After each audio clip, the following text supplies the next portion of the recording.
The views and opinions expressed on this station do not reflect the owners, management, staff, clients, or partners. Medical House presents Bermuda's most viewed and listened to talk show. The Daily Hour starts now.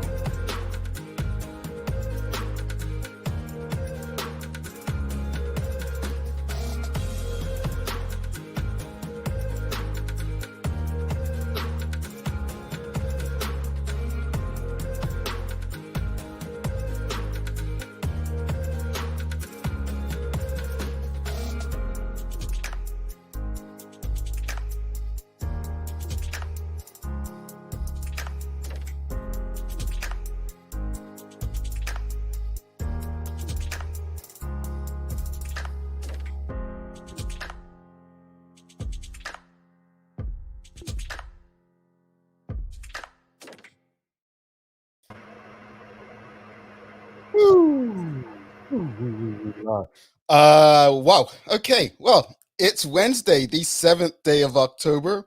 Welcome to the Daily Hour, brought to you by Medical House and Lindo's. I'm Jamal Hartman, along with Carla Zool.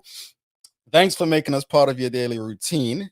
If you haven't already, you know what to do. Share the link, start a watch party. Just get the conversation out there to your network.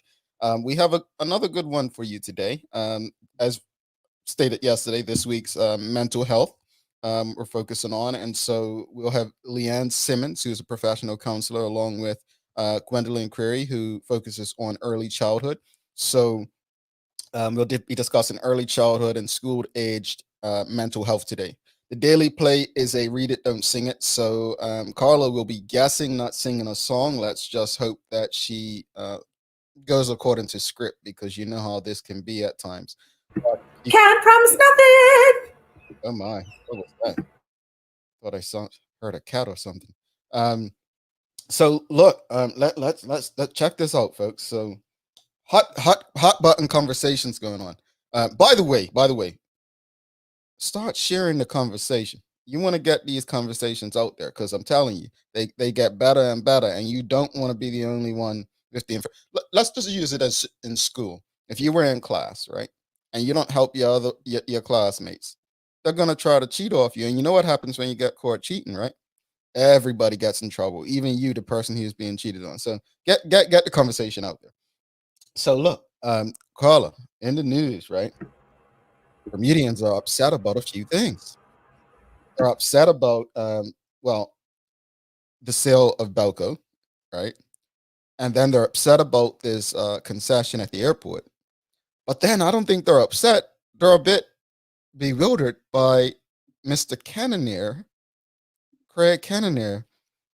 The title on the article on Burn News: "We will continue to be relevant political force." So, you know, we had Mr. Cannonier on this show, and he believes it. You know, he definitely believes that the OBA will remain relevant. And I just wonder, does he know something we don't, or are we being unfair? Now, I read it, and I read it 3 times actually, because again, putting my PR hat on, whomever, whether they penned it for him or saw it before it published, they are still not being honest. That could have been an opportunity to say, we see, we listened, we're going to improve, we are going to be better, and hopefully can have a great impact. Still in denial. I mean, what does "we are gonna be better" look like, though? You know, I mean, that's the question I'm at. Like, what does that look like? Um, I'm of the position that it might be a good idea for Mr. Cannonier and friends to just sit out. You know, like, I'm not saying just be quitters, but I just don't see what they think, what the positives are that can come out of this. That's where I'm at with it. It makes sense. Jamal, I'm feeling you. Maybe denial is an easier place to be in. Even the comments underneath, and there weren't very many. And I'm thinking maybe people are just tired of hearing the same old. Um, that same thing was mentioned again, that he needs to not be the leader anymore. Is he the problem? Or are people even in denial about what the OBA seems to represent? Yeah, I mean, again, I don't want to, pick on him, but I just think that they're looking at what happened in 1985 when a snap election was called and the PLP were down to very little people, and looking at that as something that they can build on. But I think the message was sent, and I think what the biggest difference is, I don't think back then people felt deceived by the PLP. It's people feel deceived by everything that the One Bermuda Alliance has stood for. So it might be in the best interest of the country for the party to fold and a new party to be reborn. And I'm not speaking of the FDM. I'm not promoting any political entity. What I'm saying is that it's probably going to do the country more harm for you to stick around. Maybe it's accept that, you know what, we got it politically wrong and we're going to move on and allow others to come into this space.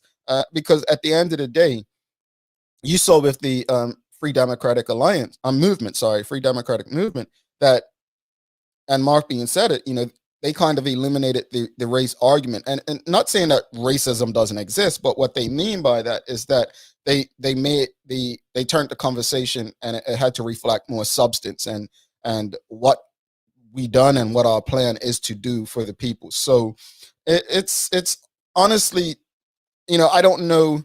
I think many people predicted that by Monday, Mr. Kenner might not be leader anymore. And then some people said 30 days he may not be leader. Even Susan Jackson had something in the Royal Gazette where she was kind of singing the same song. Let's just go back to election night, on the election night coverage.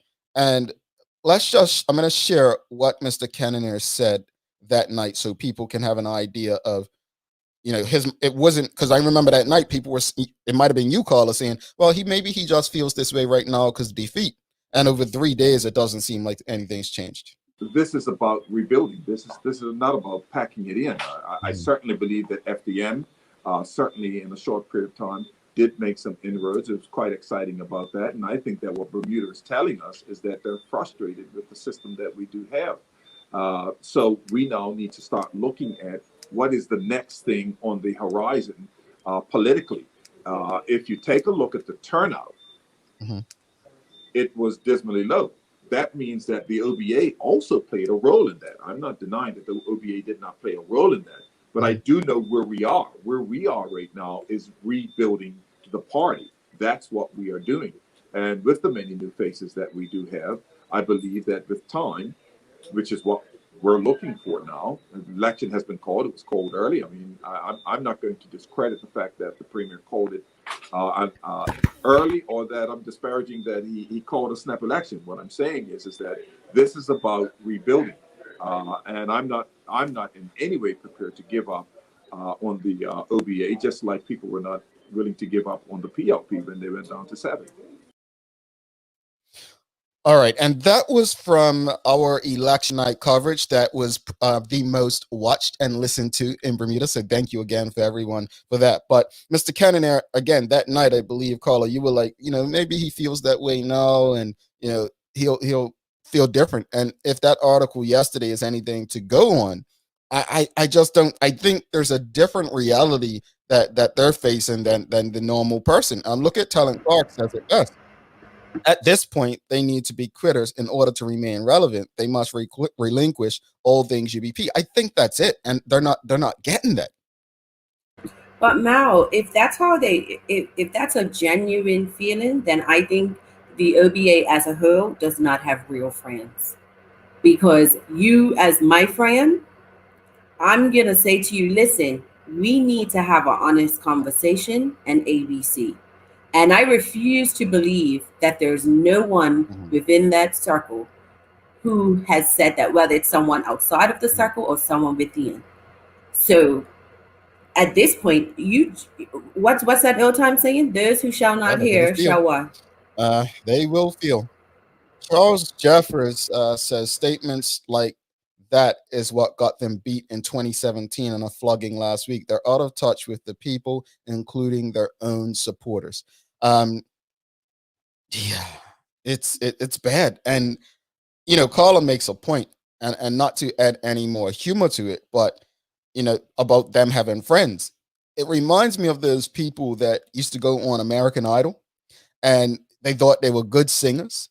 And when they went on, Simon Cowell would be really rude and say, what room is that cat or cow out of? Like it's like, did your friends really tell you were a good singer? Yes. Yeah, see, like Carla's friends, folks. Um, Francine Paris says FDM will definitely be up for opposition party soon with hard work and focus. Well, they have to win a seat at least to do that. So hopefully they keep going. Talent Clark says if they're rebuilding, it starts by dismantling first, and I think that's what they're missing. Talent, I think that's what they're not understanding. To this rebuild is going to take not a new name, but new members, new leaders. I'm not quite sure they got the message, and I'm not quite sure what will help them get the message. What I think was the most telling, I think I read somewhere that the milkman Michael Dunkley was the only one who increased his margin of victory in the OBA. And to me, he comes with the most legacy. So that's interesting as well. And it just goes to show the hard work that he does in his constituency. I did see a comment and it said, you have to build, the OBA needs to look at if they won't deplete, is build from the bottom up, not from the top down. And I thought that was a powerful statement as well. Indeed, indeed. I mean, it's time. Right now, I mean, with all due respect to Mr. Kenner, he probably needs to step down. He can stay a member of the party, but he probably needs to step down, and they need to, take a real hard look, analyze what's in the best interest of Bermuda, not the One Bermuda Alliance. So I think that's where there's a big separation with the One Bermuda Alliance as a political party. I think they're thinking about what's in the best interest of their political brand and party, not what's in the best interest of Bermuda. So, yeah, they need to do something differently. But even with that, because again, I'll go back to the whole video that had everyone in an uproar. Their own political members or supporters were screaming and saying, stop doing this. This is not effective. This does not work. So it's one thing if your dissenters are saying it, because some people just like to be those people. But when your own supporters are saying, you got to take a step back and reassess. It's imperative. Indeed, I agree, but keep in mind, we all have coaches, mentors, bosses, people who look out for us. Some people have them for show. Other people have them and actually listen to them and take heed. I always say relationships have a great opportunity to work, especially business relationships, when ego isn't involved. And I think in politics, ego is probably one of the biggest drawbacks of what people can do positively for their community. Robert Durham says, like was said, the OVA had over 3 years to build following the 27 election. I don't think they were ever in build mode, though. Robert, I don't. Talent Clark says it takes work and they're not willing to do the work. It's all lip service to them. They can say they're rebuilding, but they honestly do not understand what that takes. Charles H. Jeffers says the big difference between the PLP in 1985 and the OBA today is that the PLP had a hardcore group of supporters from which to build from. The OBA doesn't have that, in my opinion. I would tend to agree with that opinion, Charles. I honestly would. And Quentin Stovall says the OBA is not a grassroots organization. They don't know how to build from the ground up. The legacy is an oligarchy reaction to the creation of the PLP. I agree with all of what those gents just said. It's the PLP, like the PLP or not, and like the current members or not, whether they represent the ideals of what the party was originally intended to be, it is a grassroots organization. It is a party that knows how to be a good opposition. I don't think the One Bermuda Alliance, United Bermuda Party, has ever learned how to be a great opposition. And that's one of the problems there. The PLP over the last couple decades, even though they lost one, they know how to win elections. They know how to trigger the emotions of the people. The One Bermuda Alliance, if 13 remain relevant, they have a lot of work to do. And I'm not quite sure that they'll be able to do that and return to government. I just don't see it happening. Sean Smith says the fact that the founding members of the BDA are no longer involved with the OBA is telling.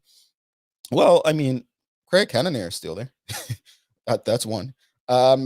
They're not willing to admit the reality of it all, that ego is huge within leadership that can't admit failure. Well, I would like to see a conversation with Craig Cannonier and Mr. Dunkley in the same room and see if they're on the same page about things, because something tells me there may be friction there. Maybe I'm starting something, maybe I'm not, but maybe that's part of one of the problems they have. Anyway, we've got to get to the news, and then we do have our special guest for the day, Miss LeeAnn Simmons and Gwendolyn Query, coming on to discuss mental health. As part of Mental Health Week, we're concentrating on this week. Going to be discussing early childhood and school age mental health. So make sure you share the link, start a watch party. These are very important conversations. So we always talk about, we don't discuss these things, especially in the Black community. Well, this is our opportunity to connect with the experts who are backstage waiting to join the conversation. Without further ado, let's go to Carla and see what she has in the news for us.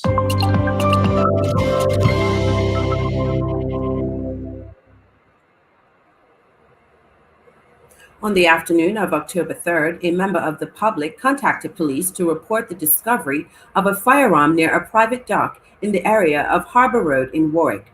Officers attended the location and were shown the firearm, which was identified as a BB gun with no ammunition. It was made inoperable, seized, and transported to the police armory. Assistant Commissioner of Police Antoine Daniels wishes to remind the community that BB guns are unlawful to possess in Bermuda as outlined in the Firearms Act 1973. The traveling public is advised that the Department of Immigration has introduced automated electronic clearing gates, also known as e-gates, in the immigration arrivals hall.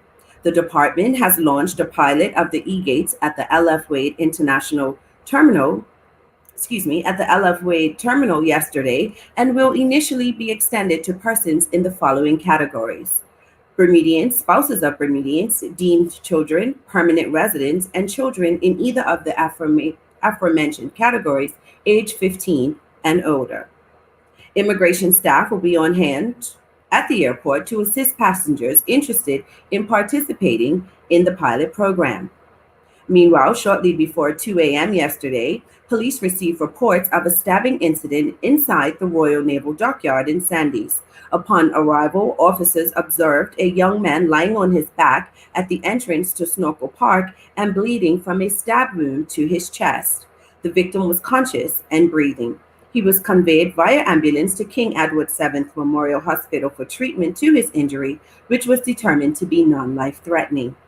Meanwhile, in international news, Metro News reporting, students are reportedly organizing COVID positive parties in halls amid one of the largest outbreaks across the UK. More than 1,000 students have now tested positive for coronavirus at Manchester University, with thousands more forced into isolation.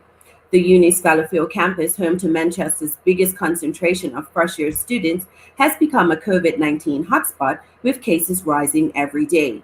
But as uni and health bosses struggle to contain the virus spreading through halls, reports of worrying behavior are emerging. According to one 18-year-old student, a COVID-positive party was broken up by security on Saturday.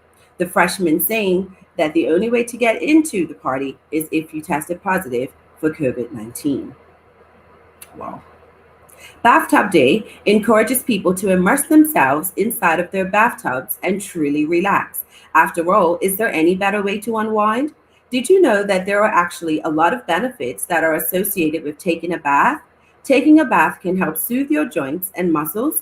Moving and stretching in water has been shown to have a low impact on the bones, muscles, and joints, yet be extremely successful in providing you with a good workout through resistance. Turning to weather, Bermuda's high today is expected to be 81, is expected to be 77 in New York City and 71 in Porto, Portugal. And don't forget, Medical House is your number one source of PPE supplies, masks, face shields, disinfectants, sanitizers, gloves, gowns, no-touch thermometers, and so much more at the lowest prices. Visit Medical House today at 22 Millreach Lane in Pembroke. And on a programming note, tune into the full100.com tonight for Nighttime Jams, featuring some of your favorite romantic classics. That's your Daily Hour news break. You know, before we take this break, I just want to say bathtub day, right? Now, I guess as we get older, we transition from having baths to showers because our lives just become more hectic and we move faster. But I'll never forget, I was in college and a guy said to me, "Man, I haven't had a bath since I was a kid." And I was like, "What?" And then he's like, "Yeah, I take showers." And now I look at my life, it's like I can't remember the last time I actually relaxed in a tub and just enjoyed a good bath. Like it's amazing how our lives change as we get older. But I do it once a month. Really, I honestly, when you explain it like that, it's so beneficial to relax and just enjoy. But we'll be right back with our special guest for the day, talking about mental health after these messages. Good day, Medical House, Doris speaking. Can I help you? Medical House is Bermuda's leading one-stop shop for healthcare. Bermuda's top doctors, dentists, care homes, and the hospital choose Medical House for a wide range of products. Anything that we ask them to do, they come through. These same professional quality products are available to you for home healthcare. If we can use them, we definitely do so. Medical House is best known for its uniforms and footwear. It also has restaurant uniforms that stand up to even the toughest shifts. If you're on your feet all day, Medical House has comfortable and stylish shoes that are also durable and easy to clean. Everyone needs some help cleaning up, and Medical House has got it. Leading-edge janitorial, facility, and maintenance supplies are all here. Medical House is on Millreach Lane in Pembroke, where there's private parking right outside the door. Call or visit Medical House today. Humans have been harvesting the tuna fish for over 2,000 years, probably first from the Mediterranean, casting nets from the shore. The ever-increasing demand for tuna reached its highest point in the early 1950s, and the catch statistics reflected a saddening downward turn in the tuna population. Modern seafood companies like Crown Prince have responded by driving initiatives which increase sustainability of the schools of one of the world's favorite fish. Try Crown Prince albacore tuna in water. Lindo's, why go anyplace else? Welcome back to the big show. Carlos Yu, myself, Mel Hartman. It is the Daily Hour. You can watch us on channel 82 on One Communications, Facebook on the Daily Hour and the Full 100 Radio Facebook pages, on YouTube on the Daily Hour and the Full 100 Radio YouTube pages, on the Daily Hour Twitch and Twitter handles, as well as the dailyhour.com and the full100radio.com. No excuses as to why you can't tune into this show. So thanks again to Lindo's and Medical House for making sure that we're able to bring you this every day. Without further ado, let's bring in our guests of the day, LeeAnn Simmons and Gwendolyn Prairie. Hello, welcome to the show. Good morning. Thank Good you. morning. Good morning. Thank you. Perfect. Everyone's in the house. All right, so let's get right to the content. First off, thank you all for doing this.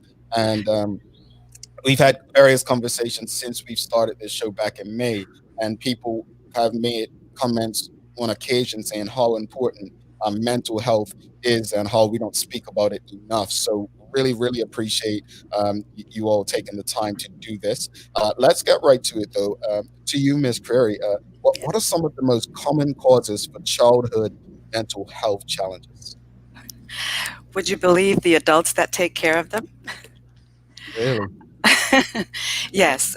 Childhood mental health, especially infant mental health, really is dependent on the circumstances and the experiences that a child has from birth.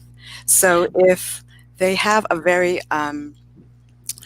welcoming and attuned parent group or adult group that they come to live with, come to experience, then chances are they will develop secure mental health. I guess I could call it that. But if parents have, issues such as depression or have mental illness themselves, or the family is experiencing domestic violence, then all of that will impact the infant's mental health, and as a result, the child's mental health, and as a result, the adult mental health.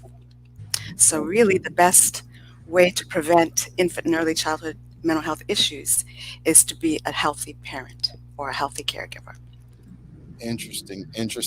And to you, Miss LeeAnn Simmons, what are some of the signs that we can look for, like the general public, whether anyone who's working with children? What are some of the signs we can look out for in younger children with regards to their mental health, and maybe some things that may appear? Thank you. I just want to express my gratitude for this opportunity. Anytime to talk about positive mental health and nurturing our mental health, I'm very thankful. And I have to 100% agree with Ms. Prairie regarding the source of our children's mental health concerns. What we see in the school, we look at developmental stages, we look at what is known as the normal range. And so we would look for things that kind of are different. What types of behaviors children may be exhibiting. They may be exhibiting disruptive behaviors. They may be exhibiting excessive crying. They may be exhibiting withdrawal, clinginess. So it depends on the stage. So early childhood, and I go from preschool right up to S4. So we do see, that initial September separation anxiety, and that's to be expected in our preschoolers and our P1s, where, they don't want to leave their parents, but soon as the rhythm gets going, most of them settle in. It's those who don't settle in, who are still resistant. We also see adjustment issues. One of the common things for students who are not able to really adjust fairly quickly to changes, or maybe resistant to change. Those are some of our red flags as well. Interesting. Yeah. I didn't even think of the adjustment as students are going to school, because I know in the U.S., in Bermuda, I just remembered children going to nursery, preschool, then primary school. I know in the U.S., a couple of people I knew, they said that childcare was expensive, so they don't actually put their children into programs necessarily. Maybe a family member, like an older family member. So going to actual school is one of the first times that they're in environments with a group of students rather than family. So I didn't even think of that, how much of a difference the adjustment could make.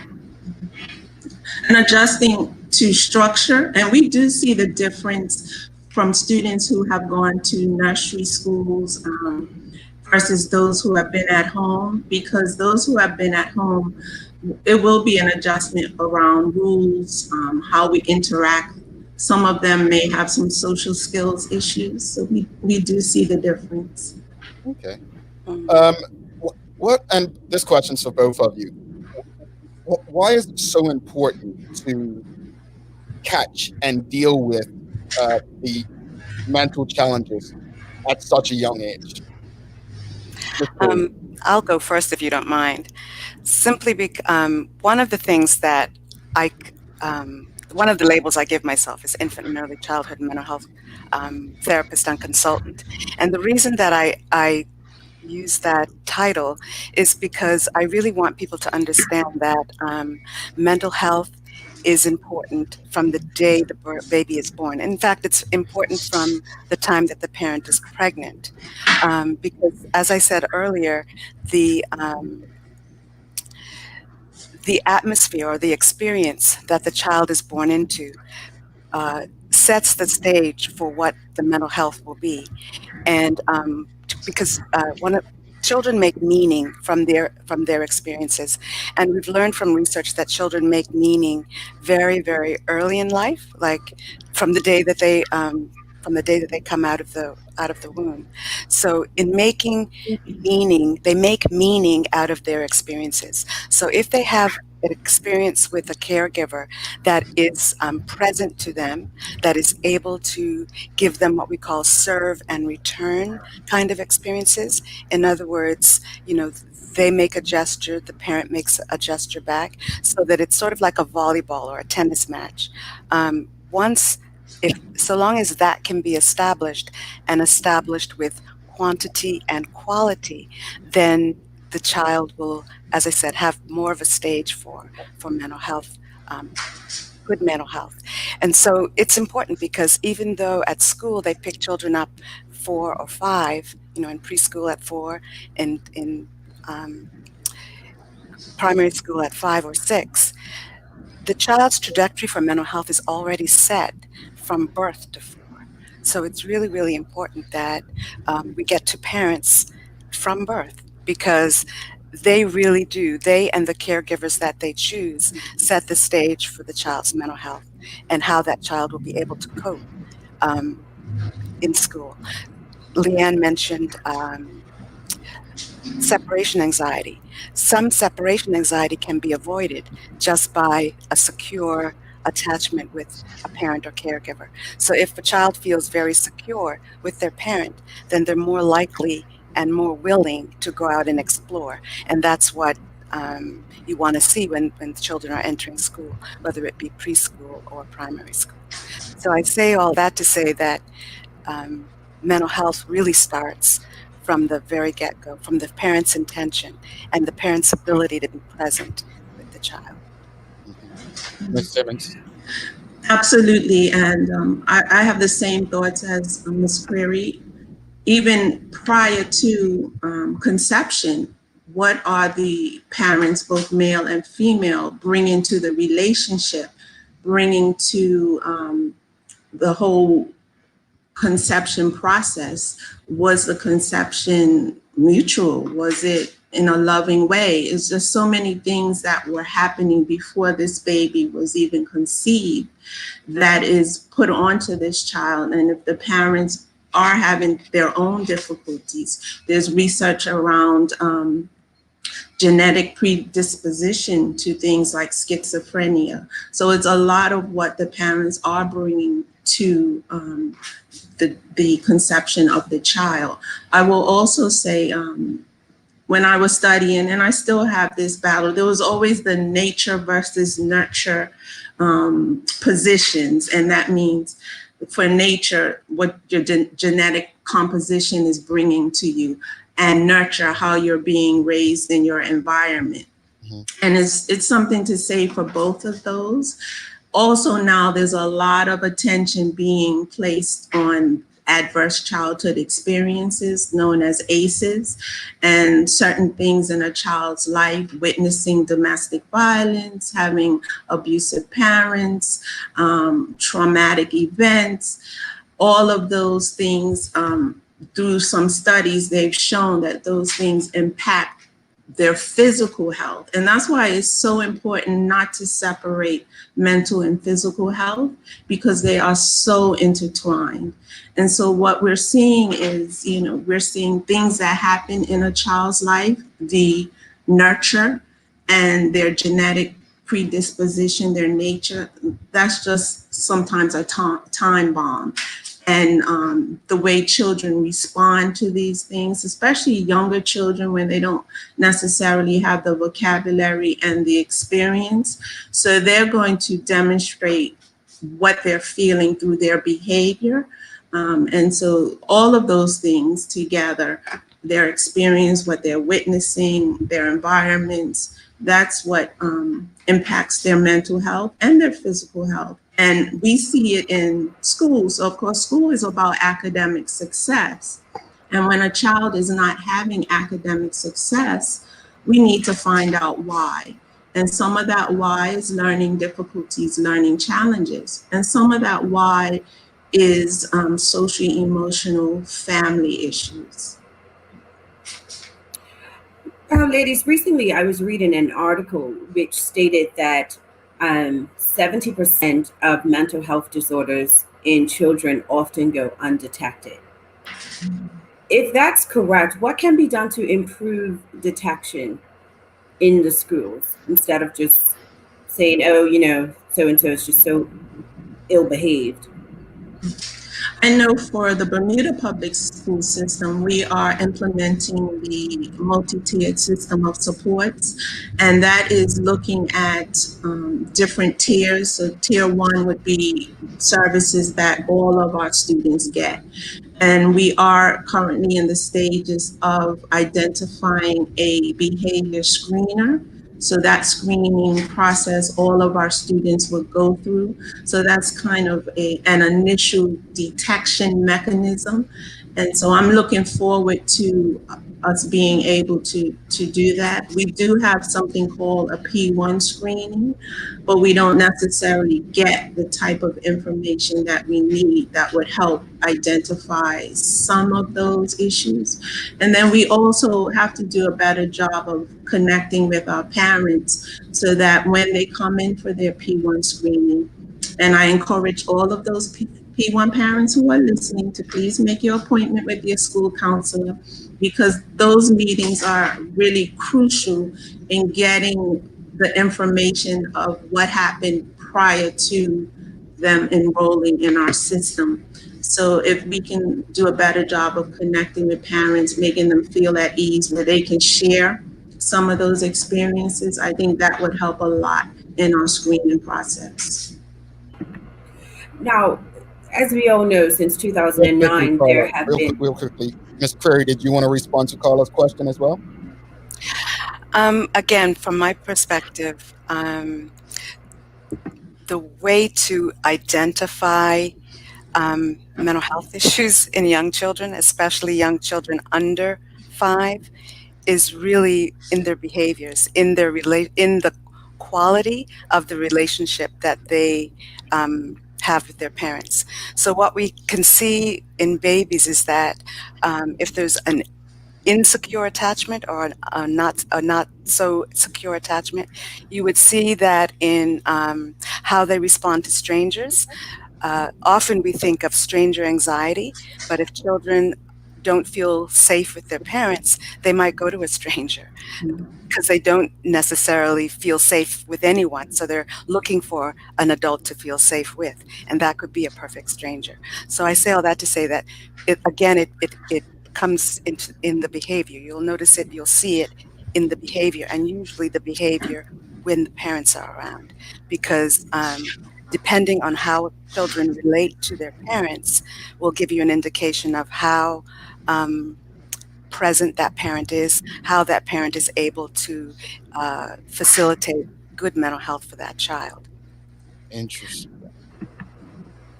Sorry, what I was saying was since 2009, with all of the gang violence in Bermuda, there have been a plethora of children who have been left fatherless and traumatized, because gun violence is a different type of experience than if a parent is sick. How important is it for these, I mean, some of them are probably 17, 18 now. How important was it, and will it be for kids who have suffered such trauma to receive counseling services in order for them to become healthy adults, or to increase their chances of being healthy adults? Extremely important from the beginning. Extremely. Even and people have to understand the process of grief. It's not always that you go right in and try to establish a counseling intervention plan or a treatment plan. You go right in to establish relationship, as Ms. Creary was talking about, security. When a trauma happens, a child, even an adult's safety is threatened, and the world is not what they envisioned it to be. So we need to ensure that we go back, and I'll remind people if they forgotten or never heard of Maslow's hierarchy of needs. And it starts at, you have to have your basic need, one of which is safety, security, love, basic shelter, all of those things before you can move up the hierarchy and really reach your goals and your potential. And so in those cases, their safety is threatened. And so there are some things we need to put in place before we put in that therapeutic intensive counseling plan.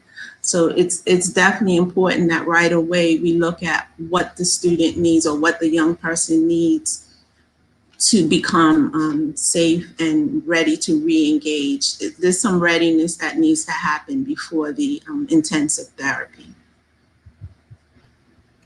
And if I could just add, because some of the children experience the trauma, prior to school. So they're a number of years, in some cases, a number of years before they even enter school. And I would just say that, again, safety is very important. The establishment of some level of safety is important. And safety with a trusted caregiver, because it may be that, it may be the mom, it may be some other trusted adult, but they definitely need to have a sense of safety. And therapy, if there is a possibility for them to have therapy, usually in younger children, the therapy is with an adult, because children cannot necessarily therapeutically process, but they can process with the help of their trusted adult. And usually we do that through play. So I say all that to say that it's really important for children that have experienced the gun violence, the loss of a parent through the gun violence, to have therapy as early as possible. And it can be done prior to school. Now, I wanted to go back because one of the first things Ms. Curry said was healthy adults, of course, are the premise for healthy children. People are working multiple jobs, stressed out, whatever the case may be. What are some tips for a parent that's listening to you now who knows they're overwhelmed? What are some tips that you can offer for them to be in a space where they can provide from a mental health, I'm not talking about the home, etc., but a mental health perspective, to provide that nurturing space for their child? I think the first thing that I would suggest is that parents need to kind of stop and take stock. I think that's probably the first and best thing I could suggest. I too was a single parent, and single parents tend to be on a treadmill. You've got a parent, you've got to work, you've got to juggle so many balls. And the only way that you can be the best parent for your child, is if you take stock of you. If you kind of relax, take stock, what's working, what's not working, and use some of the tips that you suggested, like a hot bath. Just do some relaxation techniques, deep breathing, hot baths, journaling, anything that will help you process whatever you need to process. And one of the other things that I would just alert parents to is that usually parents can only be as good as the parenting they received, unless they really take stock and make some changes if changes are needed. So I say all that to say that if you grew up with parents that struggled with parenting you, then you need to sit back, take some stock. What is it that worked well? And what of these techniques do I want to use with my children? What is it that didn't work well, didn't feel good to me? And what do I not want to do with my children? And then once that decision is made, how can I do something different? And how do I need to show up differently? So I say all that to say that all of the stock taking really requires some level of introspection and reflection, so that you as the adult can really bring your best self to your parenting and to the children that you take care of. Ms. Simmons, did you want to respond? But the Bermuda Hospital Board's theme this week is Be Kind, and parents have to give themselves permission to be kind to themselves. For some, I sound like a broken record, and I always say, especially to the school counselors, you can't give to others if you're empty. You can't pour into other people's cups if you're empty. You have to pour into your own. And so you have to figure out ways how to pour into your own, be it a hot bath, be it sleep. Parents need sleep. Parents also need a trusted adult, a trusted friend that they can speak to and problem solve. And then, recognize when you may need to reach out to a professional for some help. But, at some point you have to give yourself permission to stop, to take care of yourself. And 2 jobs in this island, I mean, it was a time when people could freely have 2 jobs, and we're not at that point. So the level of stress on parents, whether they are a couple working together or a single parent, is just so high. And we really have to find ways to just stop and give ourselves permission to take care of ourselves. All right, we have quite a few questions coming in. Let's go to, this is a comment. Landria says, I don't agree with labeling children. It seems that school officials, even adults, are so quick to label a child with behavioral issues and blame the parent. As an example, some children start puberty early and they don't know how to handle the hormonal imbalance, which is often mistaken as behavior issues. What do you say to a comment like this? Well, I think that statement has a lot of validity. When you are in the education system, not so much here in Bermuda because we don't have the laws which we need, but in the U.S. and other jurisdictions, you have to have a label or a diagnosis to receive services. And for some of our services here, OT, PT, speech and language, you need to have a diagnosis. For appropriate mental health treatment, you need to know what exactly is going on. So I definitely understand what that writer stated. As a advocate for students, for young people, for me, it's not about labeling. It's about how can I help you? What do you need to be successful in school? And we have to just look at the whole picture, not just one. And yes, definitely, some of the things when I'm consulting with school counselors, I'll say, how old is he or how old is she? And we're seeing actually some signs of puberty in our P4s.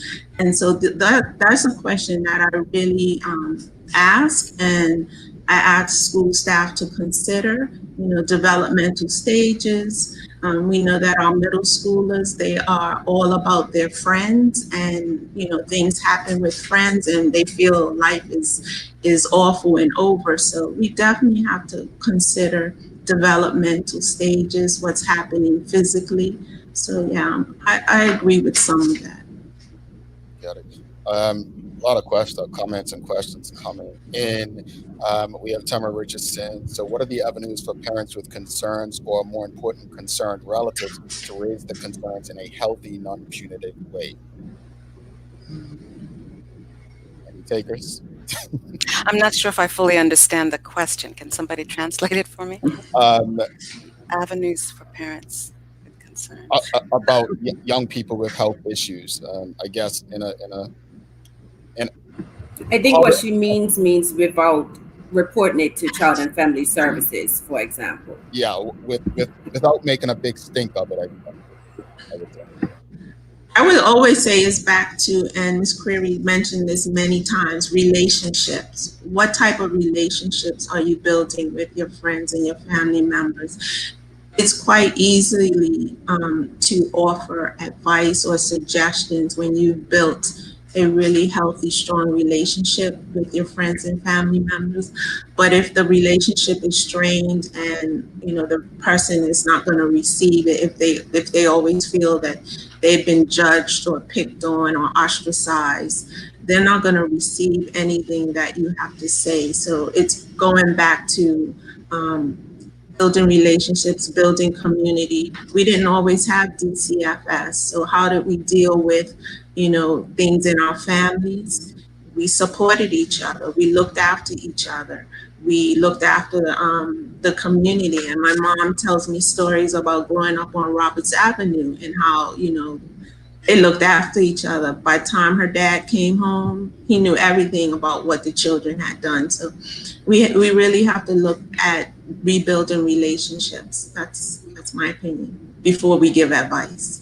Yeah, and I would just second that. I think that my favorite phrase especially is all learning takes place in the context of the relationship. And if you think about it, everything that you've ever learned in life, you learned and you learned well from someone who you liked or who you thought liked you, who you thought had your best interest at heart. So it's really, really important that as parents, as family members, as godparents, as community members, that we really support each other, and we support each other, and the support, as LeeAnn indicated, will be accepted if there is a relationship. So have some tea with somebody, bake some cookies or something, do something that will facilitate a relationship, so that the person can receive any sort of information and support that you'd like to give. Indeed. And one final question. We are running out of time, but want to get to this one here. Charles Jeffers says, is there a cost associated with receiving some of the services mentioned, such as therapy? Also, is the therapy available for both children and parents? So for school counseling, that's free, of course, but there is a real distinction between school counseling and mental health counseling. And so if there's a need for mental health counseling, we do refer out, and some of that does come with a cost. The Bermuda Hospital Boards is not a cost, and that is always an option. Child and adolescent services is an option. And then, of course, there are the private community-based psychologists and counselors. If you're a member of an EAP, either EAP Bermuda or Benedict, if your company that you work for is a member, that service is free, so you can get that assistance. So there are free services available. Sometimes there is a wait list, and so at the school level, we maintain what we can until this family can be seen in the community. All right. Ms. Curry, did you want to add something there? I don't necessarily want to be an advertisement, but I do know that I'm perhaps the only one who provides therapy for parents that have children birth to 5. So it is possible to have therapy. Parents need to understand, though, that it's dyadic therapy, so they would need to participate with it. But yes, it is available, and unfortunately for me, there is a cost. All right, no problem. LeeAnn Simmons, Gwendolyn Crary, thank you so much for having such an important conversation with us. We are out of time, but please know that even when we're not, recognizing mental health, you all are welcome back to have important conversations whenever. But thanks again for joining us. Thank you for having us, and good to see you, Carla. No problem. Once again, I would you too, LeeAnn. I just want to say thank you for having us as well. No problem. Have a great one. Right. You too. Take care. All right, behind time, we're going to take a quick break. We'll be back with the daily play, and then the inspirational quote of the day. Bermuda College has facilitated the success of thousands of Bermuda students since 1974. Today, we take great pride in providing quality instruction, innovative education, and unparalleled student support. Bermuda College is now seeking to extend its tradition of customized commitment by recruiting credentialed faculty who share our passion for delivering instruction that will inspire and challenge minds. For as long as I can remember, I've had a passion for showing students how relevant mathematics is outside of the classroom. Teaching at Bermuda College has afforded me the opportunity to do just that. Using various forms of technology and ever-evolving pedagogy, I make the curriculum come alive for the students. And when they understand it, every moment of preparation was worth it. To learn more, plan to attend one of the online information sessions. Times and webinar details are on the college website at college.bm. When you upgrade your Wi-Fi to Eero, something amazing happens. Everything just works, letting you connect with what's important. That's why we made Eero, the world's best reviewed home Wi-Fi system. Eeros replace your router, forming a wireless mesh network that blankets your home in fast, reliable Wi-Fi. Eero is simple to set up and can expand to cover any home, meaning all your connected devices work the way you want them to, wherever you want them to. Yep, still at the office. No, I'm at the other place. With Eero, you'll have no more dead spots, slow spots, drop-offs, or buffering. It's Wi-Fi so good, you'll never think about Wi-Fi again. All right. Don't forget that Bermuda College is having their online information session today. So make sure you check that out on their Facebook and YouTube channels. Let's get to the daily play. A real easy one for you. Help Carla out. Quote, there are ways to get there if you care enough for the living. End quote. What's that song, Carla? We Are the World. Nope. Quote, there are ways to get there if you care enough for the living. End quote. Help her out, folks. Can't see the comments either. Help her out, folks. What you got? Give me a hint. Give me a hint. Quick. Okay.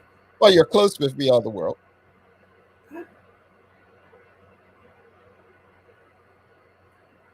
The old man's one. That one. You should know. That one. No, it's not. You will know. Here's a hint. Here's a hint.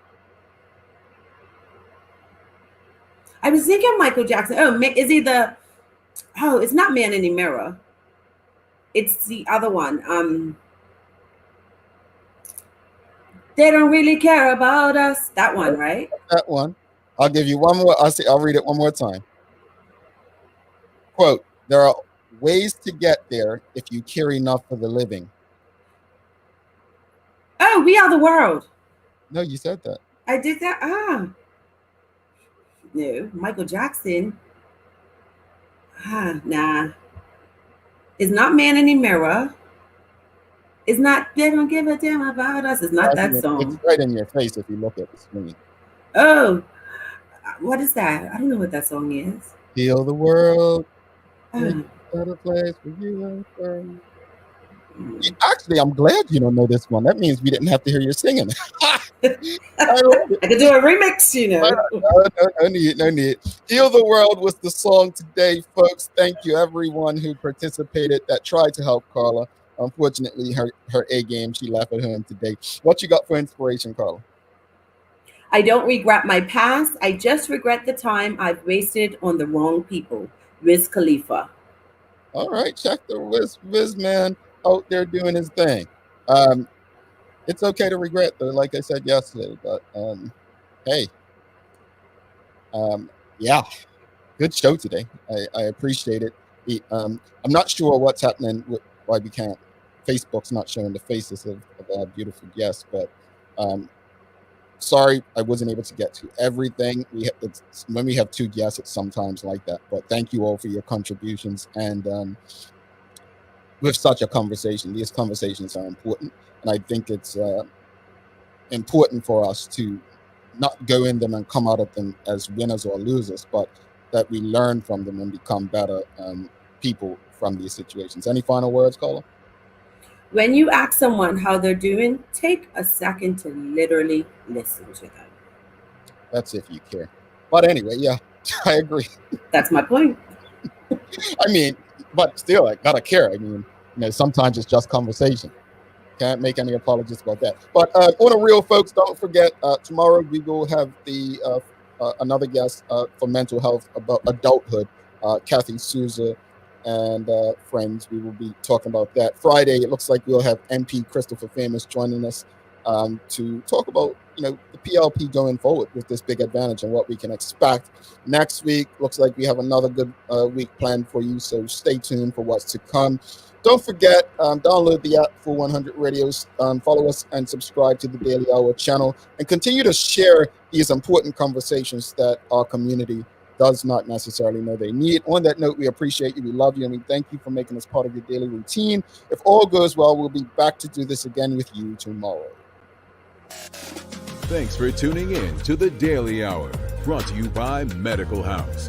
All recorded episodes and highlights can be found at thedailyhour.com. Stay connected with us by following us at The Daily Hour on Facebook, Instagram, and Twitter.